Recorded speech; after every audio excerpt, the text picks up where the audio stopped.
Olá, pessoal. Tudo bem com vocês? Vamos começar a nossa live de hoje, nossa aula, né? Na verdade, eu acho que é o jeito mais democrático de fazer uma aula pela live, porque a gente consegue se comunicar, a gente consegue estar junto, vocês conseguem mandar perguntas. Então, se vocês têm perguntas sobre esse tema que a gente vai tratar hoje, vocês podem mandar, que a gente vai responder aqui tudo para vocês, tá bom? Ainda não, Paula, a gente vai colocar no YouTube também, tá bom? Eu vou deixar essa live, me pediram para deixar salva, que algumas pessoas têm aula à noite e não conseguiriam assistir. Então, eu vou tentar salvar. Eu não sou muito boa de internet, como vocês já sabem disso. Eu vou tentar salvar essa aula e depois eu vou passar, vou tentar deixar uns 2, 3 dias salvos aqui no Instagram e depois eu vou passar essa aula pro YouTube, tá bom? Também tudo com calma, tá, gente? Que eu também não sou muito boa disso. Como vocês já sabem. Eu tô muito feliz de estar de volta. Eu fiquei um bom tempo sem aparecer por aqui, né? Como vocês já sabem, eu precisava de um tempo, eu precisava de umas férias. E não só férias como eu sempre faço, umas férias correndo, de viajar. Eu precisava de umas férias pra mim, né? De um tempo pra mim. Mas quando a gente tem uma missão, eu acho que a gente tem um chamado. Então, o meu coração pediu para que eu voltasse, né? Eu descansei, enfim, eu repensei algumas coisas, mas as mensagens que eu fui recebendo ao longo desse tempo todo me fizeram ver que sim, eu preciso voltar, né? De que, de alguma forma, eu preciso voltar a contribuir com os meus alunos, com os meus seguidores, né? Eu acho que quase todo mundo que me segue aqui já foi meu aluno de alguma forma, ou na pós, ou na faculdade, né? Ou na graduação, ou em algum curso do Rax Martins, enfim, a grande maioria de vocês me conhece, né? De alguma forma. Quem não me conhece, muito prazer. Eu sei que algumas pessoas chegam por indicação e tudo mais, então eu quero muito agradecer a todo mundo que está aqui comigo hoje, tá bom? Se vocês puderem enviar esse link para mais pessoas, enviem para que mais gente possa compartilhar de todas as informações, né? Essa é uma pergunta que eu recebo sempre. Ih, tô com trava-língua hoje. Essa é uma pergunta que eu recebo sempre, gente, que e agora, professora? Quando é que eu repito o hemograma de um paciente anêmico? Então, eu achei que eu precisava iniciar esse novo mês, né? A gente está no dia 1º de junho hoje, meio do ano, metade, né? Exatamente metade de 2023. E agora sim, de verdade, eu quero voltar com a corda total. Eu quero fazer com que nesses 6 meses, né, que eu me dei esse tempo, que a gente possa sim fazer novas interações, tá? Então eu já tenho esse mês todo programado com lives, com várias perguntas que vêm chegando para mim. Eu sei que eu deixei de responder muita gente, né? Eu peço desculpas, mas realmente eu não tinha condições de tudo que minha vida estava passando. Eu não tinha condições, eu não tenho nada, tá, gente? Não tinha ninguém doente, não tenho depressão, não tenho nada disso. Eu só precisava realmente de um tempo. Eu continuei atendendo os meus pacientes de consultoria, mas realmente tem momento que o corpo pede, a mente pede para que a gente se respeite. E é isso que eu procurei fazer comigo, me respeitar, né? Muito bem. Então, sem mais delongas, vamos para a nossa aula de hoje, vamos para a nossa live de hoje, né? Onde o tema era, e agora? Quando é que eu devo pedir novamente, quando é que eu devo repetir o hemograma de um paciente anêmico, certo? Obrigada, obrigada. Um beijo. A Aline tá falando que eu tô chique, obrigada, minha querida. Um beijo para todo mundo que chegou aí, Robson, todo mundo que eu vi aí, obrigada mesmo de vocês estarem aqui de coração, viu, gente? Bom, vamos lá então.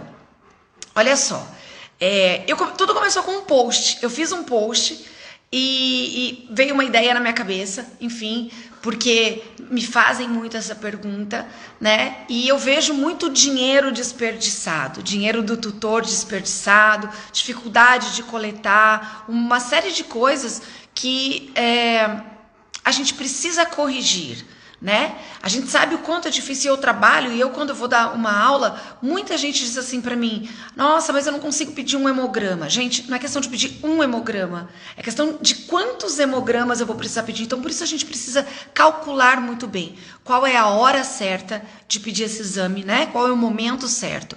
Até porque se eu pedir demais, eu também posso causar problema. Não é só uma questão de dinheiro, né? É uma questão de que eu posso sim ter problemas em relação a isso, tá? Bom, então, o que eu queria trazer em primeiro lugar para vocês é assim: o que eu devo considerar quando então eu vou pedir um novo hemograma? Então, a gente não tá falando de quando pedir o hemograma, tá bom, gente? Vamos deixar muito claro isso. Pedir o hemograma em qualquer momento, em qualquer situação, né? Quem é meu aluno, eu sempre brinco que hemograma a gente pede na alegria e na tristeza, na saúde e na doença, né? Inclusive na saúde. Mas ficar repetindo o hemograma, ele só tem que ser repetido quando ele realmente é necessário. E em um paciente anêmico, com certeza, ele vai precisar ser repetido. A questão é quando, tá? Então, primeira coisa que eu tenho que levar em consideração para saber quando eu devo pedir um novo hemograma, qual é o momento certo de pedir um novo hemograma, é assim: eu sei qual é a condição daquela anemia, ou seja, eu sei se aquela anemia é do tipo regenerativa ou não regenerativa. E aí, a partir daí, já surgiram várias outras perguntas, né? Que foram me fazendo. Tá, como classificar anemia? Tudo isso a gente vai tratar em outras lives. Eu vou ter um curso, já vou dar um spoiler aqui para vocês. A gente vai ter um curso gratuito agora no começo de julho, tá bom? Então vão marcando na agenda aí. Eu não sei exatamente, eu já tenho as datas, mas eu não tenho de cabeça ainda. Mas no começo de julho, se eu não me engano, na segunda semana de julho, nós vamos ter um curso gratuito, ok?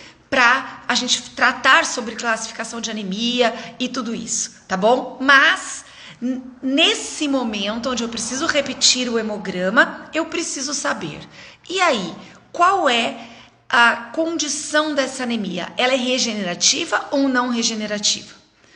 Ok, como é que eu vou saber isso, professora? O hemograma vai me ajudar muito, tá? O hemograma vai me ajudar a responder. Hoje eu estava procurando algumas coisas assim, e eu vi uma determinada pessoa que eu não conheço, falando em uma... Nossa, barulho, acho que vocês escutaram, né?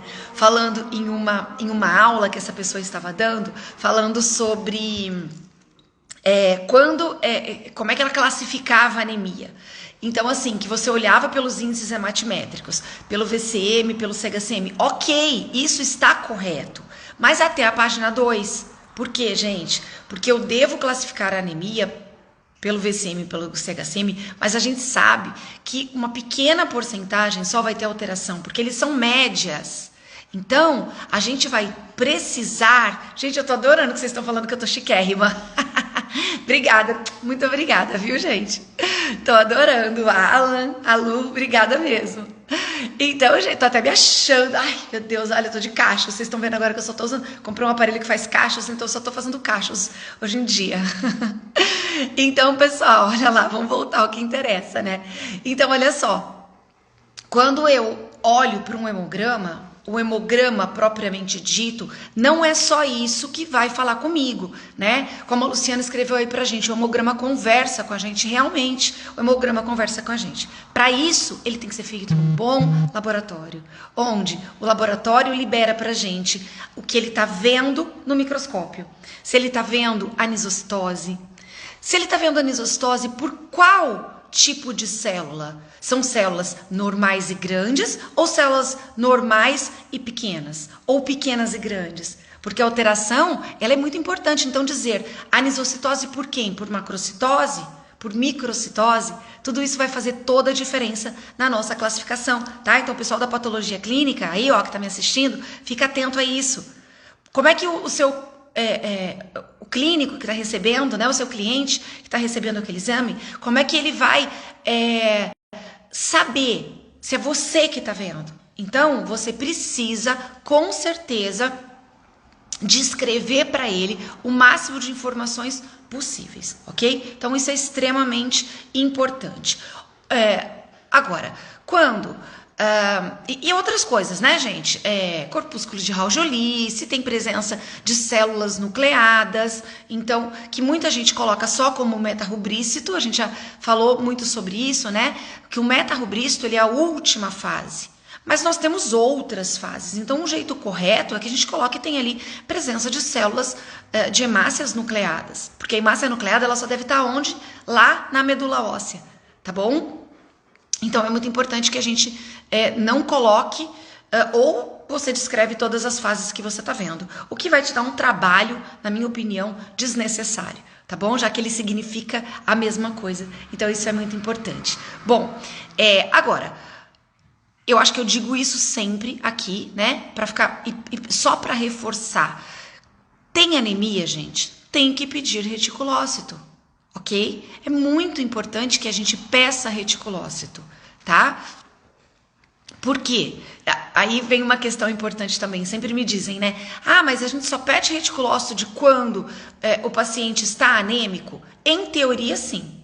Certo? Eu que trabalho diretamente com a hematologia, eu peço em outras situações também, em várias outras situações, tá bom? Mas isso fica para uma outra aula, isso é um pouco mais profundo, então isso fica para uma outra aula. Mas o que eu quero que vocês entendam nesse momento é que sim, a anisocitose, as observações microscópicas, elas são extremamente importantes. Ter anisocitose, ter policromasia, né? Tudo isso é importante, mas... isso é subjetivo.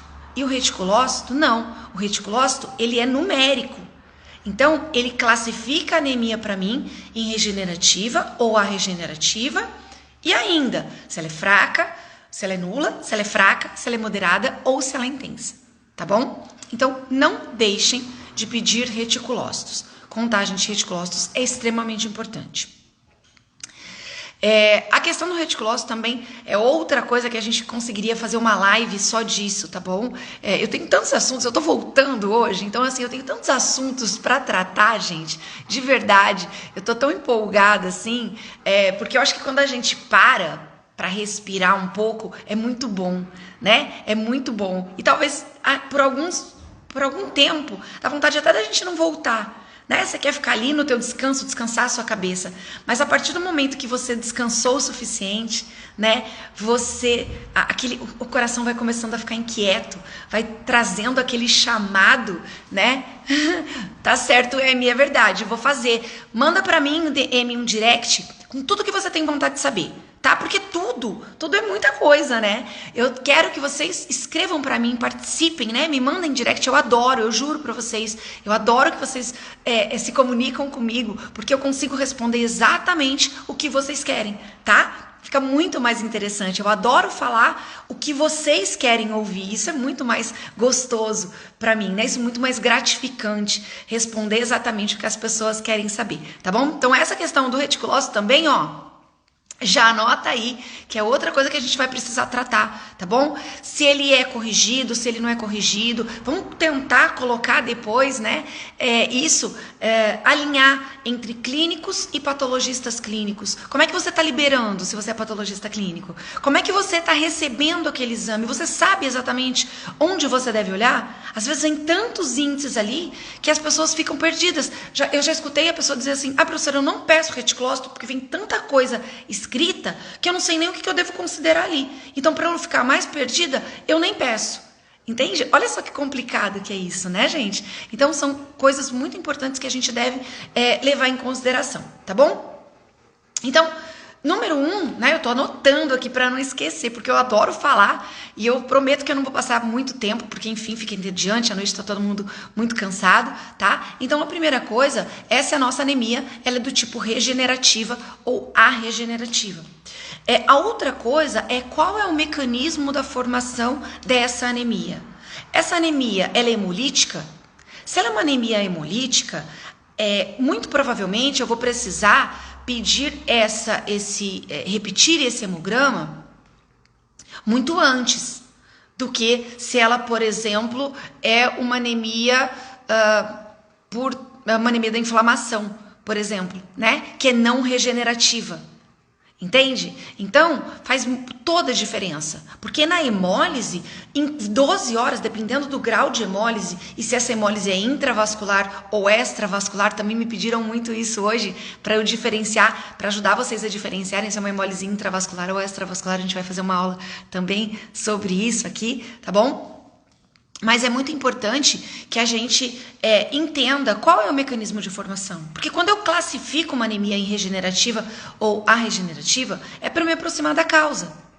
E a causa, muitas vezes eu não consigo chegar, mas eu consigo saber qual é o mecanismo de formação. Porque, por exemplo, se o mecanismo de formação é um sangramento, eu tenho que parar aquele sangramento. Certo? Se aquele animal, por exemplo, tem um problema de hemostasia e ele tem epistaxe constante, eu faço um hemograma agora, né? E aí ele teve ele teve um sangramento muito intenso em poucas horas, no mesmo dia daquele hemograma. Eu vou precisar repetir aquele hemograma? Talvez no mesmo dia, certo? Porque eu preciso entender se aquilo ali, o quanto aquilo ali se agravou, o quanto aquilo ali foi significativo para aquele paciente, tá? Se ele é um animal, por exemplo, que tem uma anemia da inflamação, como a gente já falou, de nada adianta eu pedir o hemograma amanhã, porque essa anemia ela costuma se instalar de forma mais lenta. Ok, em algumas situações ela pode se instalar em 2, 3 dias, isso acontece, sim, tá? Mas o mais comum é que ela se instale em 1 semana, 15 dias. E não acredite, pelo que a gente vê, geralmente não vai mudar muito, nem para mais, nem para menos, porque é isso também que eu tenho que entender, eu tenho que buscar, eu tenho que entender o que eu estou buscando, na verdade, né? O que eu estou procurando? Eu estou procurando, quando eu peço um novo hemograma, se ele já melhorou ou se ele piorou. Porque isso acontece também. Em algumas situações, eu estou buscando uma resposta. Ele está respondendo ao meu tratamento? Ele melhorou? Por exemplo, eu trabalho, né, com consultoria de hematologia, então chega muita anemia hemolítica para mim, muita anemia hemolítica. Muitas vezes eu peço um hemograma, por exemplo, no dia seguinte. Aí você vai falar, nossa, mas no dia seguinte?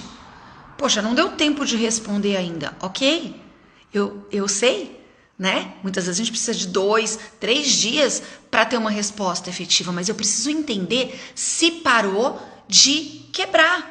Se parou de hemolizar, porque isso vai fazer diferença, entende? Então, isso é extremamente importante, eu saber qual é o mecanismo de formação.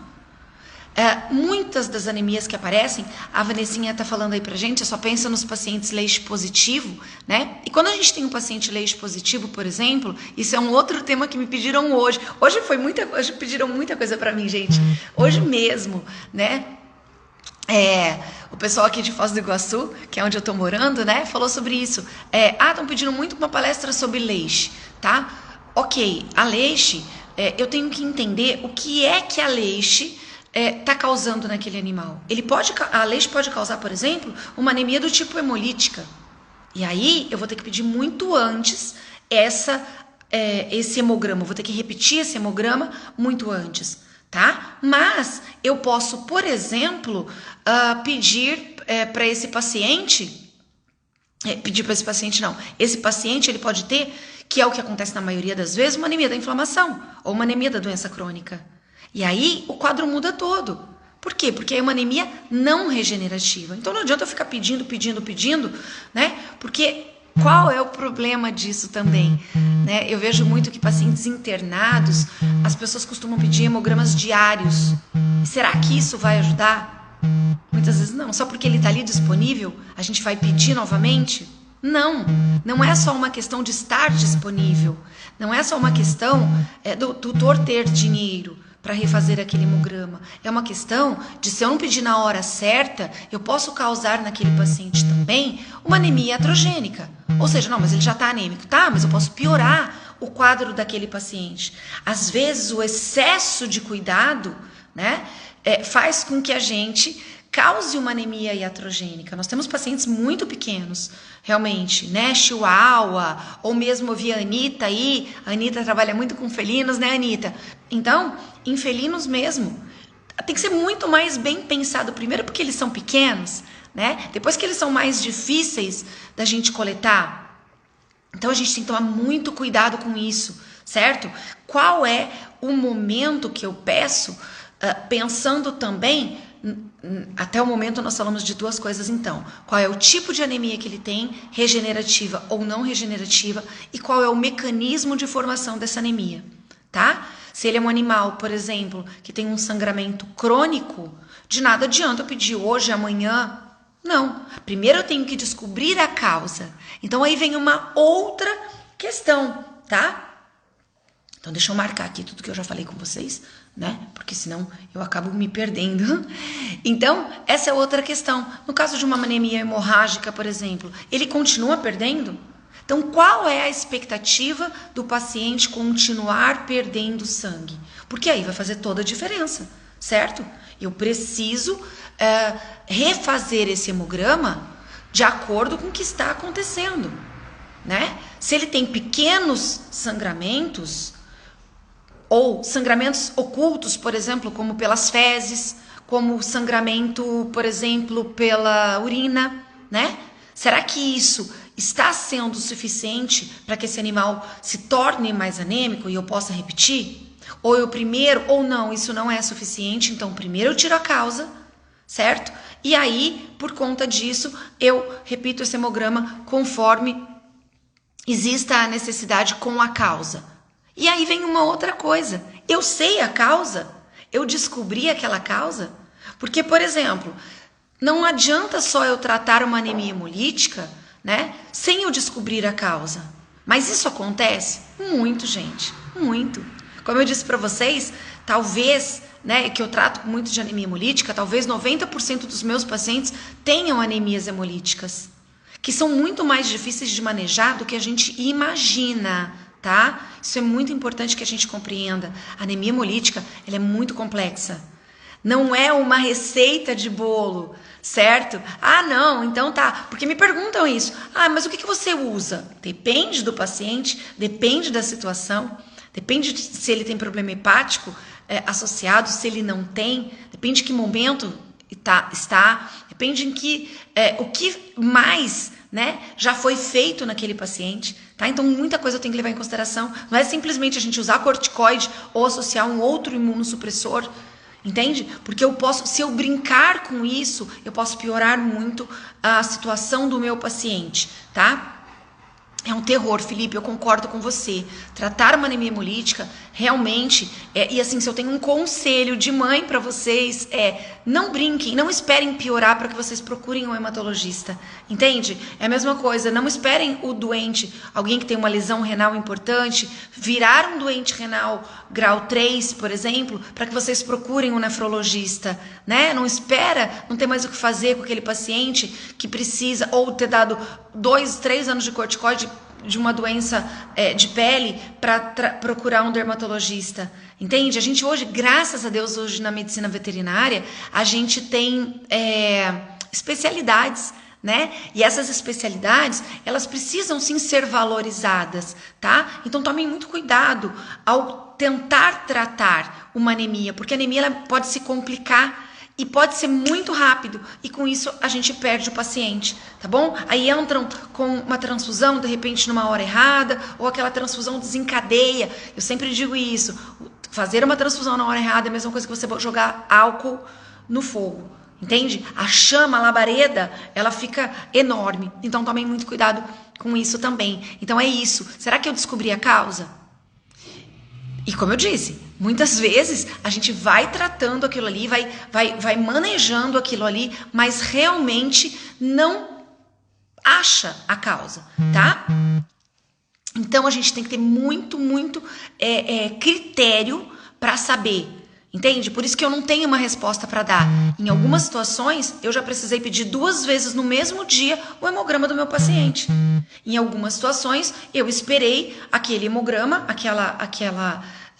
para refazer aquele hemograma 3 dias, às vezes 5 dias, Às vezes 7 dias, dependendo da situação que ele já está, eu espero 15 dias. Entende? Então, isso tudo é muito importante que a gente entenda, tá? Então, até agora nós falamos, 3 situações. Qual é o tipo de anemia, regenerativa ou não regenerativa? Qual é o mecanismo de formação? Se é hemorrágica, aguda ou crônica, se é hemolítica, se é por deficiência de produção, ok? Isso também é muito importante. A gente falou também sobre se eu sei ou não se ele continua perdendo ou a expectativa de continuar perdendo, né? Eu tenho nas próximas horas a expectativa de que ele continue perdendo. Vamos supor que ele tem uma ferida muito grande ou ele tem um problema de hemostasia, né? Em qual é o momento? Então, tudo que eu faço naquele momento é evitar que ele continue perdendo, tá? Para que a gente realmente não tenha outros problemas para que isso se agrave e eu preciso repetir esse hemograma. Porque cada vez que eu vou repetir o hemograma, eu estou tirando mais sangue, estou gastando mais dinheiro do tutor, mas eu também estou tirando o sangue daquele paciente. Se é um gato, eu posso irritá-lo muito mais, isso pode trazer outros problemas, ou eu posso piorar ainda essa anemia. Eu não sei se vocês já ouviram eu falar sobre isso, mas na medicina humana, pacientes internados, tá? Mais de 70% dos pacientes internados por longos períodos ficam anêmicos por conta de anemia iatrogênica. Principalmente pacientes que estão em UTI. Por que isso, gente? Porque o paciente que está em UTI, por exemplo, né? Ele é um paciente que ele tá lá, sem conseguir se comunicar na maioria das vezes. Então, e muitas vezes ele tá com vários especialistas. Então, o cardiologista pede determinados exames. A enfermeira vai e coleta. Outro médico que ele esteja tratando vai lá e pede outros exames. A enfermeira vai lá e coleta. E assim por diante. A média de sangue que se tira de um paciente adulto, humano, no internamento, em UTI, é 60 ml. E aí você vai falar, nossa, que absurdo. Só que os nossos pacientes também, muitas vezes, isso acontece. Quem já fez residência aí, por exemplo, em um grande hospital, isso muitas vezes vai acontecer também. O residente que está atendendo o caso, ele vai lá e pede determinados exames. Só que aqueles exames não ficaram prontos ainda, por algum motivo, aquilo não foi anotado no prontuário. Chega o plantonista, vê que aquele paciente está de outro jeito, vai lá e pede outros exames também. Tá? E assim, ou se não pede hoje, pede amanhã e assim por diante. E eu não estou dizendo que não tem que pedir hoje, não tem que pedir amanhã. Eu estou dizendo que eu preciso estudar o momento correto de pedir aqueles exames e tomar cuidado com as anemias iatrogênicas. Outro ponto importante que eu quero colocar aqui, tá, gente, é em que tubo a gente coleta. Olha, gente, eu posso dizer para vocês que de tudo que eu vejo, assim, quando eu estou em algum laboratório, dando consultoria, né, ou quando eu falo com o pessoal que faz assessoria comigo, né, de laboratórios, né, muitas vezes o que eu vejo é que 95% das amostras vêm na quantidade inadequada, tá? Então, pega o tubo de 4 ml e coloca só 1. Pega o tubo de 4 ml e coloca só meio ml, certo? Então, assim, uma dica que eu tenho para dar para vocês é: usem o tubo de 2 ml. Usem o tubo de 2 ml, certo? Ah, professora, mas o que o laboratório fornece é de 4. Caraca, você não pode comprar um tubo, gente. Não é possível isso. Entende? Ou conversa com o laboratório, né? E fala, poxa, será que não seria mais interessante você nos fornecer tubo de 2? Porque a gente quase nunca coleta. Ontem mesmo eu coletei sangue dos meus 2 cachorros, né?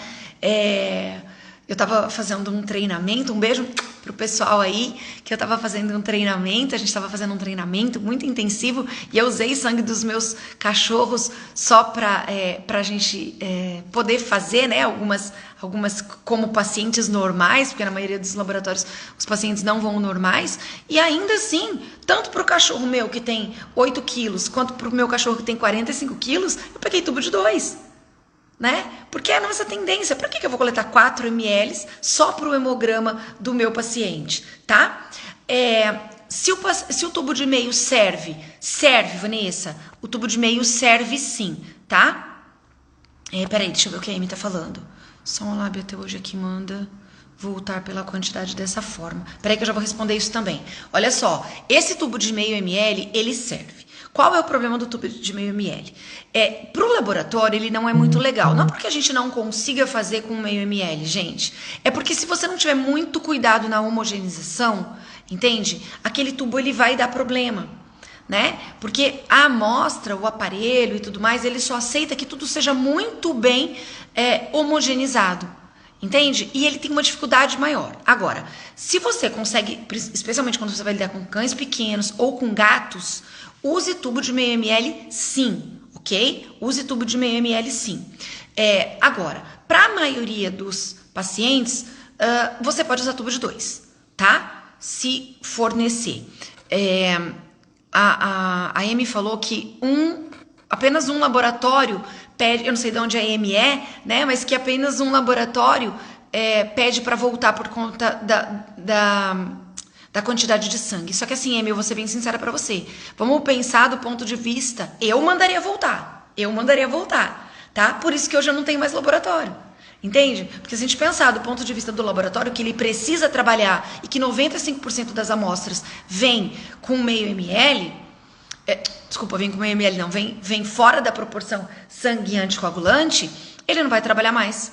E todo mundo precisa de dinheiro. Além do que, muita gente, é incompreensivo. Entende? Isso é um grande problema que a gente tem dentro da medicina veterinária. Eu tô falando da medicina veterinária, gente, porque eu não posso falar da medicina humana, porque eu não sou médica humana, né? Eu só posso falar da minha espécie, da minha raça, né? Que é médico veterinário, tá?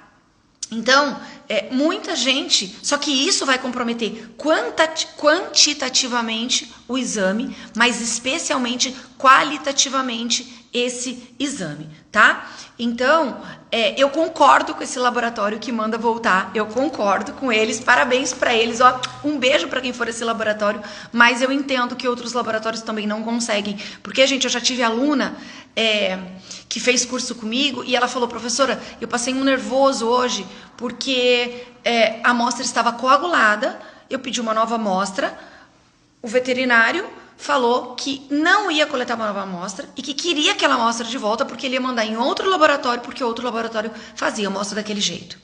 Entende? Olha só o problema. Então, assim, o que eu vejo? 2 problemas aí, o laboratório que aceita e o veterinário que não sabe nem o que está fazendo, né? Porque para que é que eu peço um exame coagulado? Só para tirar dinheiro do tutor? Você vai se enganar com aquele resultado? Enfim, eu não vejo o mínimo do mínimo sentido em nada disso mesmo, tá? A Pamela tá falando pra gente que tem um fornecedor na Shopee para tubos, que ela recomenda. Eu não conheço, tá? Mas se a Pamela tá falando aí, ó, pessoal, tá? Eu realmente não conheço, mas se a Pamela tá falando, tá recomendado, tá bom? Vamos lá então, pessoal, vamos continuar. Então, eu tenho que saber isso, certo? Quando é que eu vou pedir?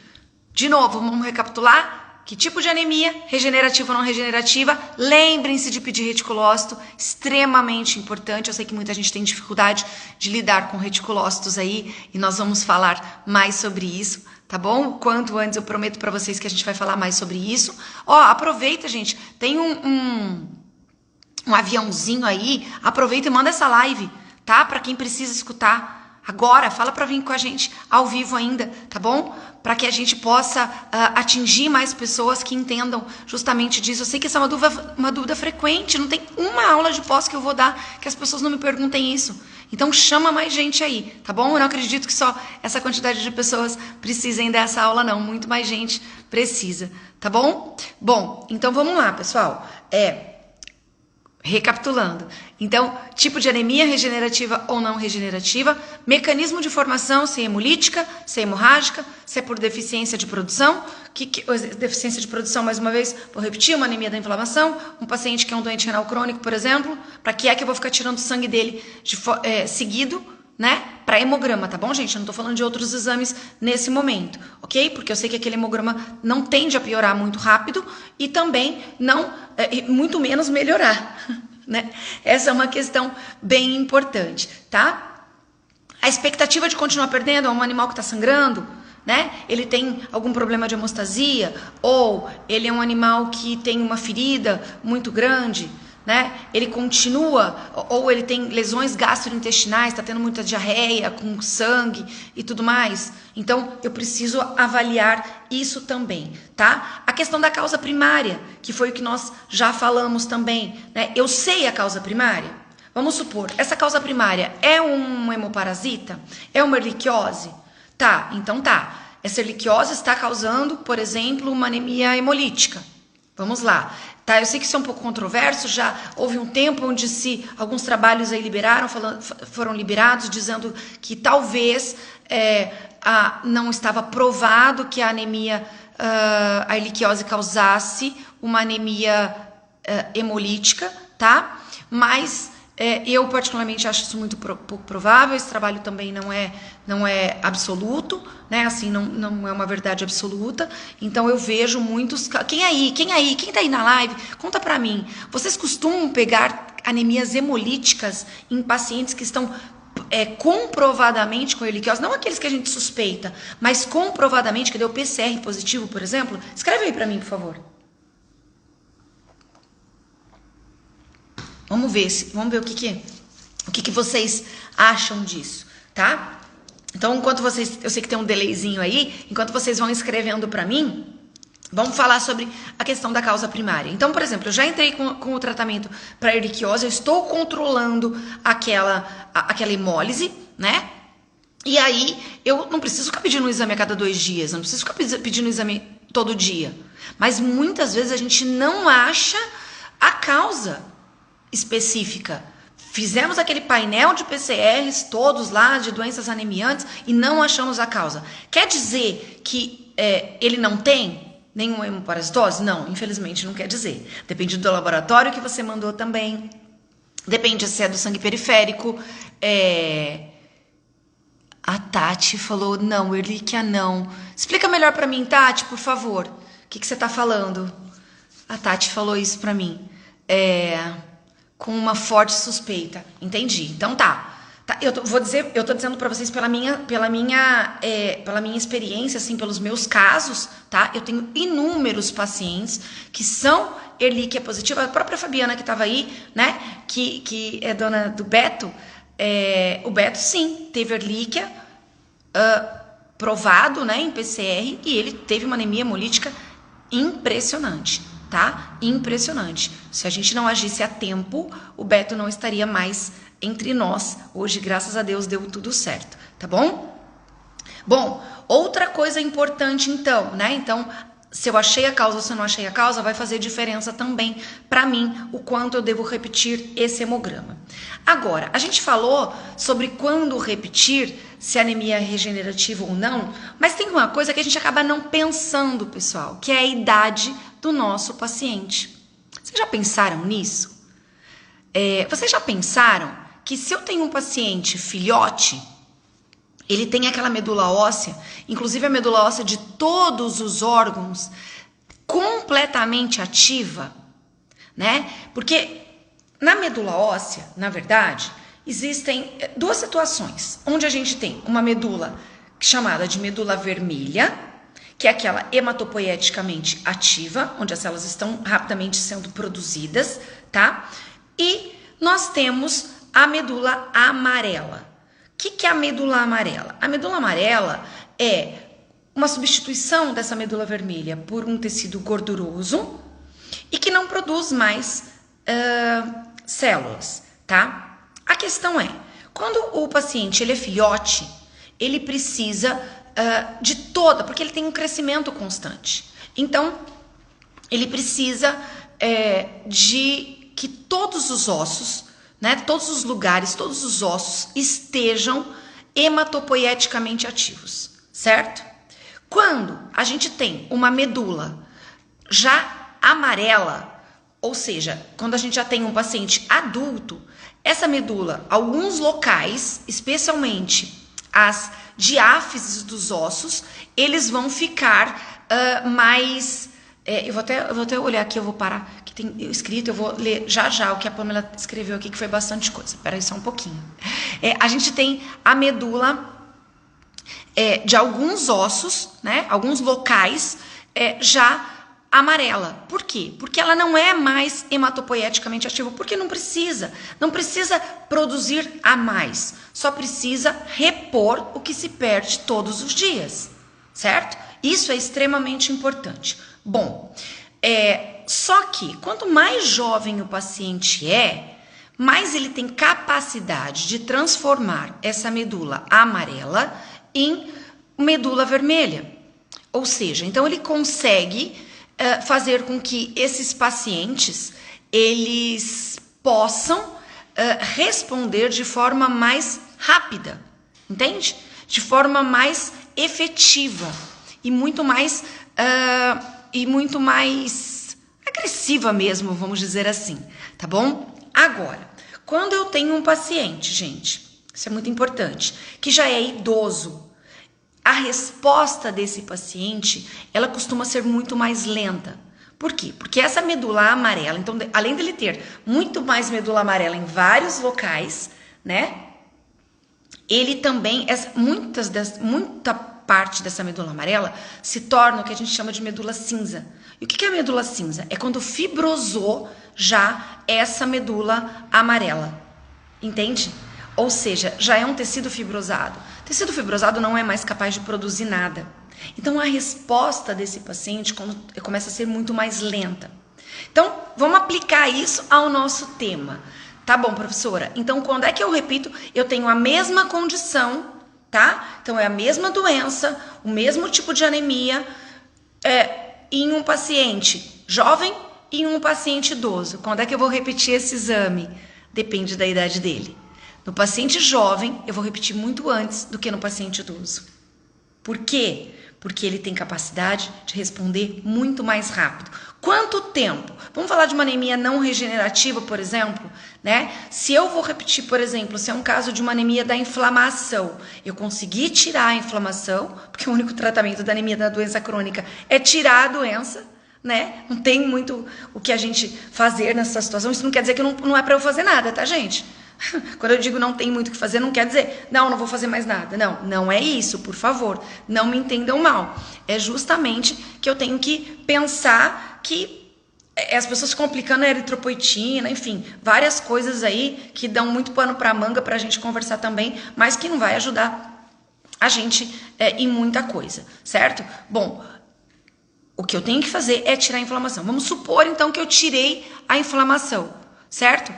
Vamos falar que eu tenho uma paciente, uma cadelinha, que tem uma piometra, por exemplo, e ela já vem com essa anemia da inflamação, só que ela tem 13 anos, ok? Ela é uma shih tzu, por exemplo, de 13 anos, é um paciente idoso, a gente sabe, o shih tzu aí ele vive bastante, né? Mas é um paciente idoso, tá? Então, para eu repetir esse hemograma depois da cirurgia, provavelmente eu vou precisar aí de uns 10, 15, talvez até um pouquinho mais, para que ela volte às suas taxas ideais, normais. Agora, se eu tô falando de uma cadelinha, por exemplo, de 2 anos, né? É possível que isso aconteça por alguns problemas hormonais e tal, é muito menos comum, mas é possível.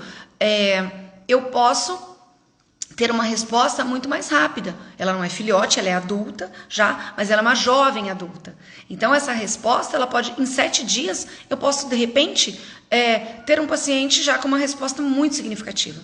Tá bom, gente? Então, isso eu falei, na mesma condição, na mesma intensidade de anemia, tá? Então, é outra coisa que a gente deve, com certeza, considerar, então, qual é a idade do animal, tá? Então, estão anotando as perguntas? Tá? Vocês vão ter que se fazer essas perguntas das próximas vezes. Você que é do laboratório, né? Eu sei que vocês recebem muitas perguntas dos clínicos e realmente nós do laboratório, nós temos esse papel de auxiliar o nosso clínico, né? Esse é o grande diferencial do laboratório, certo? É a gente poder auxiliar o nosso cliente, certo?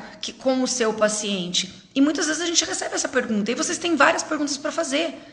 Olha, eu tô com uma anemia, eu tô com o seu paciente aqui. Bom, pelo que eu tô vendo, é uma anemia do tipo regenerativa.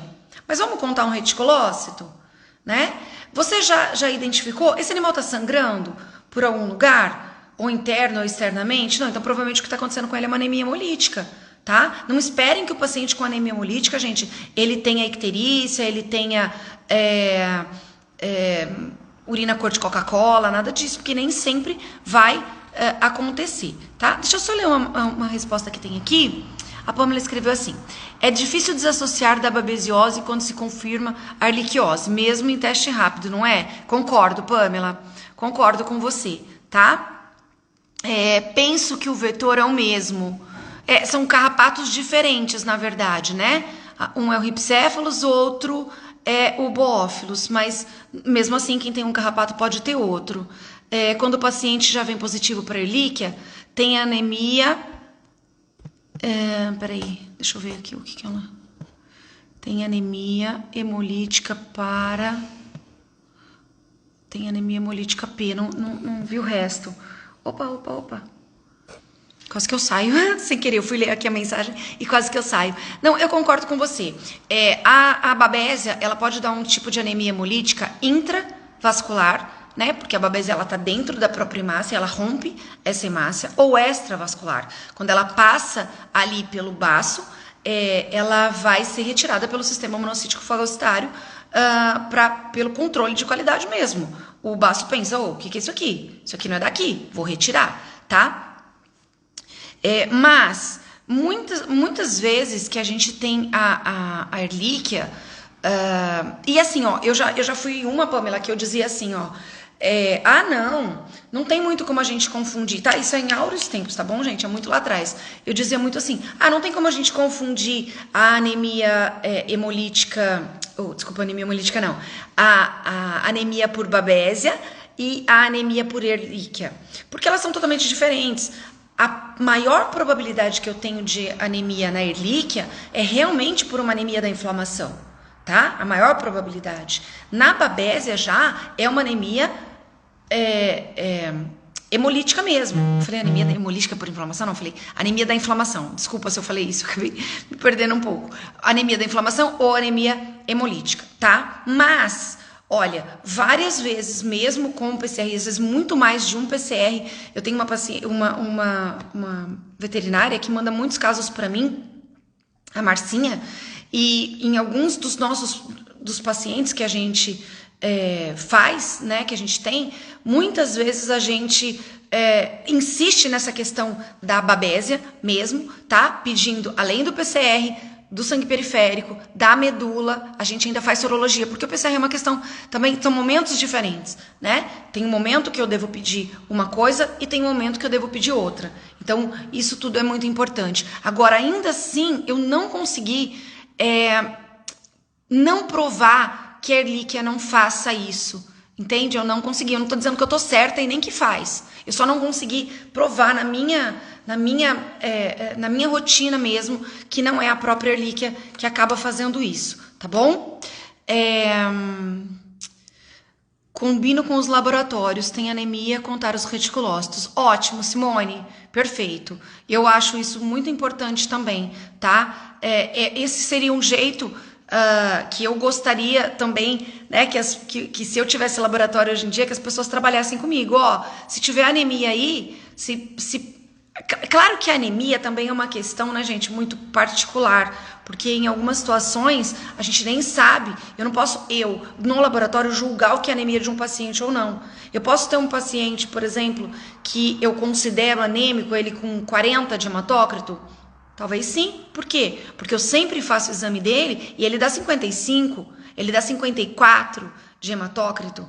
De repente, num momento onde ele tá com 40, é uma coisa, né? Mas o que a Simone, eu acho que ela tá querendo dizer, né, e que eu super concordo com ela, é justamente isso. A gente tem aí um paciente, por exemplo, com menos de 36 de hematócrito, na minha opinião, a gente já tem que rodar um reticulócito com certeza, né? Em outros, tem uma questão a se pensar, mas nesses seria obrigatório que a gente pedisse o reticulócito, tá bom? Bom, outra coisa importante para eu avaliar é que intensidade tem essa anemia. Isso é extremamente importante, tá? Qual a intensidade dessa anemia? Se ela é uma anemia que a gente considera leve, né? Provavelmente eu posso também esperar mais para repetir esse hemograma. Mas veja, ele é um paciente que ele já está com um nível de hemoglobina, um nível de hematócrito muito menor, tá? Próximo aí de uma situação grave, né? 12, por exemplo, de hematócrito, uma hemoglobina muito baixa, 4, 5, por exemplo. Eu não posso muitas vezes esperar uma resposta tão longa. Então, eu repito esse hemograma muito mais perto do que eu repetiria de um outro paciente, por exemplo, que tem o mesmo tipo de anemia, por exemplo, uma anemia hemolítica, mas que está com hematócrito de 22. Entendem? Então, por quê? Porque eu preciso ver. E aí não é nem a questão de saber se ele melhorou, é questão de saber se ele não está piorando. Então, a primeira pergunta que você se faz quando você quer repetir um hemograma é: o que eu quero ver? Gente, anotem isso, sério, guardem isso pra vida. O que é que eu estou esperando desse exame que eu tô pedindo? Saber se ele piorou ou saber se ele já melhorou. Porque às vezes, gente, você vai pensar: não deu tempo dele melhorar. Ok, então teoricamente eu não peço esse exame. Mas será que ele não piorou? Essa é a questão, tá? Então isso é extremamente importante, tá bom? E por fim, gente, a outra coisa que eu quero considerar aqui, vamos ver o que a Simone falou. Isso eu mando nas observações, mas com valores abaixo das faixas de referência eu combino. Ótimo, perfeito, Simone. Perfeito, você é ótima. Você sempre é ótima. Os sinais clínicos, tá? Tem sinal clínico? Aquilo está causando um sinal clínico compatível com uma anemia? Por exemplo, ele é um animal que está, de repente, com hematócrito, com os níveis, né, todos mais baixos, mas assim, ele é um animal que está tranquilão, certo? Agora, ele começou a apresentar, isso acontece sempre, né, eu falo para os tutores dos meus pacientes, por exemplo, eu só trato com o veterinário, tá? Só para deixar claro para vocês, quando eu faço consultoria, só trato com o veterinário, mas muitas vezes a gente precisa também entrar em contato com o tutor. Então, muitas vezes a gente faz um grupo e a gente se comunica por ali, certo? Porque o cachorro já tá em casa e não adianta ficar telefone sem fio, então eu acabo falando só num trato direto, só para ficar muito claro para vocês, tá bom?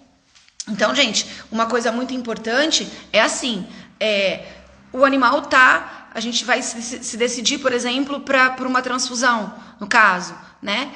Então, aquele paciente, por exemplo, ele tá com um hematócrito aí, sei lá, crítico, né? 14, 13, por exemplo, mas eu não acho que é o momento ideal de fazer uma transfusão, a gente não vai fazer, né? Só para ficar claro aqui para vocês, hoje não é dia de a gente falar de transfusão, esse é um outro tema, um outro assunto para uma outra live, mas não é pelo hematócrito, só para ficar bem claro para vocês, não é pelo hematócrito que a gente se decide por uma transfusão ou não, tá? Só para ficar muito claro para isso, isso para vocês, tá bom? Mas aquele paciente tá tranquilão, só que eu sempre digo pro tutor, primeiro, não deixa ele se esforçar e depois, fica de olho na respiração, fica de olho na temperatura, né? Isso eu tô falando quando ele tem uma anemia do tipo regenerativa, então não tem por que eu fazer aquela transfusão que eu posso trazer muito mais malefício do que benefício para aquele meu paciente. No entanto, eu sempre digo, fica de olho, porque ao menor sinal clínico, ó, ficou legal, ao menor sinal de alguma atenção que a gente precisa ter, ele começou a ficar ofegante. Nesse momento, eu peço um novo hemograma, porque pode ser que aquilo tenha degringolado. Tá? Então, a minha resposta para a pergunta, né, sempre os alunos eles odeiam quando eu falo isso, mas, professora, quando é que eu peço um novo hemograma? A minha resposta sempre depende. Depende do quê? Agora vocês já sabem. Quais são as perguntas que vocês vão fazer?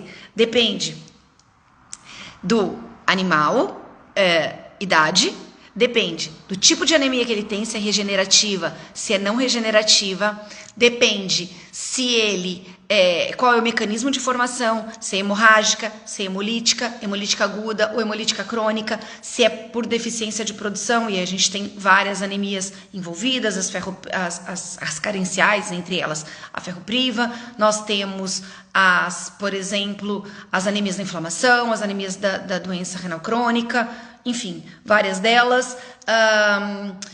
Se eu sei qual é a causa, o que está levando esse animal a ficar anêmico, né? E eu já entrei com o tratamento para isso, paralelo, em algumas situações eu preciso tratar essa anemia, em algumas situações eu não preciso, basta que eu tire a causa, tá bom? Isso depende muito. Se Babesia pode causar anemia da inflamação, Felipe? Pode. Não é o principal mecanismo, tá? Mas pode. Se ela é um agente infeccioso, se ela infecciona o organismo, ela inflama o organismo. Então ela pode. É que na maioria das vezes o que aparece, né? Ela é sutil e demorada em relação à hemólise que esse paciente vai ter. Tá bom, Felipe? Felipe, ele não é Felipe, ele é Felipe. Mas isso pode acontecer também, viu, meu querido? Tá? Que mais que a gente estava falando? Então, a intensidade dessa anemia, certo? A intensidade, se é uma anemia mais grave, se é uma anemia menos grave, e isso vai fazer toda a diferença se ela é uma anemia intermediária. Lembrando que as anemias podem se transformar. Gente, uma coisa muito importante, eu falei que eu não ia falar de transfusão, mas eu nunca resisto, eu sempre falo alguma coisa de transfusão. Beijo, Van, que tá aí, né, sempre patrocina a gente, sempre ajuda a gente com as nossas lives e tudo mais. Um beijo pra você, minha querida. Então, olha só, quando a gente tá falando, especialmente, pessoal, dessa questão de intensidade da anemia e da questão de, por exemplo, fazer ou não uma transfusão, eu tenho que levar em consideração também se responde, se não responde, como foi o que a gente já falou também, claro, né? E se eu tenho um produto adequado para aquele paciente, se ele é politransfundido ou não, se dá para eu segurar isso ou não, tá? Isso também é muito importante. E a questão dos sinais clínicos, né? A gente precisa entender que sinais clínicos vão agravar. Então, assim, o paciente ele tá bem, e de repente ele começou a descompensar, pode ser que ele não tenha mais aquela condição que ele estava há um pouco tempo atrás. Então, assim, eu vou fazer uma transfusão, eu preciso do hemograma da hora, não é o hemograma do dia anterior, não é o hemograma de 3 dias atrás, entende? Um hemograma de 3 dias atrás serve para um paciente, por exemplo, que vai fazer uma castração e que teoricamente está todo normal, mas para um paciente que está doente, 3 dias mudou tudo, tá? Não adianta a gente querer avaliar um hemograma lá de trás. A gente tem que avaliar um hemograma do momento. Então, isso é extremamente importante que eu saiba também. E aí, pessoal, esclareci? Ficou mais claro para vocês? Valeu? O que vocês acham? Contem aí para mim. Valeu a gente ter feito essa live hoje? Eu tô muito feliz de ter voltado, a verdade é essa, né? Eu gosto muito do que eu faço, realmente. Como eu disse pra vocês, às vezes a gente precisa descansar um pouco, mas eu tô muito feliz. Espero que vocês tenham aproveitado, tá bom? Já deu 1 hora e eu não vou me prolongar muito. A Van tá falando aí que quer curso, nós vamos ter, gente. Olha, faz mais de 1 ano e meio que eu não faço segredos do hemograma. A correria da vida da gente acaba fazendo com que a gente não consiga fazer tudo que a gente gostaria, tá? Já tem uma fila de espera. Se vocês quiserem, vão até o link que tem na minha bio e já deixem o nome de vocês lá, porque como vocês sabem, são poucas vagas que a gente tem para os segredos do hemograma, tá bom? Eu tô planejando, provavelmente julho, mas antes vai ter um curso gratuito, não esqueçam, tá? Entendam uma coisa, o nosso curso gratuito, ele tem conteúdo, ele não é enrolação. Eu sempre entrego muita coisa. E o que eu dou, geralmente, no curso gratuito, não tem no curso pago. Quem faz o curso pago ganha o curso gratuito, é sempre assim. Mas não é a mesma coisa, não é o mesmo conteúdo. Então, fiquem atentos. Eu voltei com tudo, de verdade, tá? Então, quinta-feira que vem a gente vai ter uma nova live. Eu tô fazendo votações ainda. Mandem direct pra mim com o que vocês queiram, com o que vocês querem mais. Mandem perguntas pra mim. Teve alguma coisa aqui na live que eu não esclareci? Manda pergunta pra mim. Manda direct pra mim que eu vou responder pra todos vocês. Tá bom? Prometo. Se eu não responder dentro de um período... É que às vezes, gente, eu recebo tanta mensagem e às vezes eu leio, mas enfim, a coisa passa, tá? Mas assim, insista. Pergunta de novo que eu respondo. Tá bom? Então, olha, eu quero agradecer. Um beijo para todo mundo que esteve aqui. Eu tô muito feliz de vocês estarem aqui. Para quem não pôde vir, né? Quem vocês não conseguiram, mas que vocês acham que vale a pena, envie essa live para alguém. Eu vou deixar salvo agora. Ai, meu Deus, rezem para dar certo. Eu não sou muito boa nisso, mas eu vou tentar salvar, tá? Enviem essa live para alguém. Eu acho que durante uns 2, 3 dias. Depois isso vai pro canal do YouTube. Eu tenho um canal do YouTube, eu não ponho muita coisa, eu não posto muita coisa porque, enfim, eu não sei postar muita coisa, tá? Eu tenho um pessoal que me ajuda, mas enfim, eu vou pedir para que o pessoal coloque lá, tá? Mais conteúdos, ok? E participem. Obrigada, Amy. Eu vou fazer mais lives, sim. Mandem o interesse de vocês, tá bom? Mandem o interesse de vocês. Eu vou abrir caixinhas também de perguntas, sempre que possível, para que vocês façam as perguntas e para que a gente possa interagir muito mais. Um beijo, muito obrigada para todo mundo que participou. Fiquem com Deus e até semana que vem. Quinta-feira tem live.